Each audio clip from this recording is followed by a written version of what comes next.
Gua dengar-dengar tarif Trans Jabodetabek katanya bakal naik nih.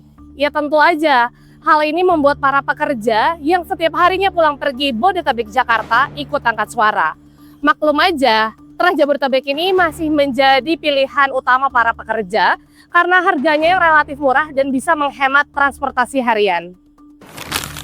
Padahal nih, menurut data Badan Pusat Statistik, jumlah pekerja dari Bodetabek yang bekerja di Jakarta mencapai 3,6 juta hingga 4,41 juta orang per harinya. Artinya, kalau tarif benar-benar naik, jutaan pekerja berpotensi ikut merasakan dampaknya. Yuk kita langsung tanya aja ke mereka. Jujur memberatkan sih ya, kalau bisa sih jangan naik. Soalnya kan kita udah, apalagi kalau gaji-gaji UMR udah pas-pasan, jadi ya sayang aja kalau naik gitu, jadi memberatkan gitu. Kalau naik KRL mungkin ya, atau bawa kendaraan pribadi, tapi balik lagi sih, kalau misalnya semoga kalau naik pun naiknya dikit aja gitu, jangan sampai banyak gitu. Selang-seling jadinya, kan biasanya masa kadang naik misalnya KRL, kadang naik Trans Jabodetabek, kadang naik pribadi gitu, kayak diselang-selingin gitu. Harapannya semoga nggak jadi naik, ataupun kalau naik sedikit aja. Kalau misalkan naiknya nggak terlalu besar sih setuju-setuju aja ya, karena itu kan belum pernah naik dari 2005. Tapi kalau misalkan naiknya signifikan banget itu kayaknya sangat memberatkan juga buat kita, karena kan kita kan naik ini kan supaya lebih hemat juga.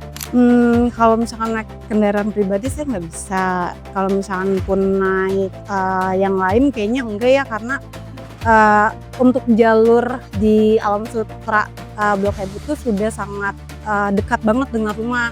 Jadi kalau misalkan naik transportasi lain kayak kereta kan Green Line itu kayaknya nggak sanggup.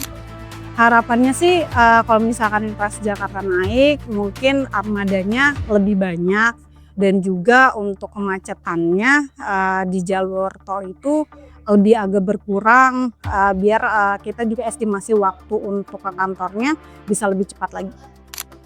Jujur kaget dan sedih sih sebenarnya, karena niatnya naik transportasi umum tuh biar murah. Kalau ada kenaikan yang sampai lumayan signifikan seperti itu pasti jadinya mahal dan akan berpengaruh kepada ongkos transportnya itu sendiri gitu. Pasti akan switch mungkin ya ke transportasi lain, contohnya mungkin kayak KRL itu jadinya kan pasti bakal lebih murah kalau naik KRL, walaupun nanti ada transport ojek online-nya bakalan lebih tinggi juga sih.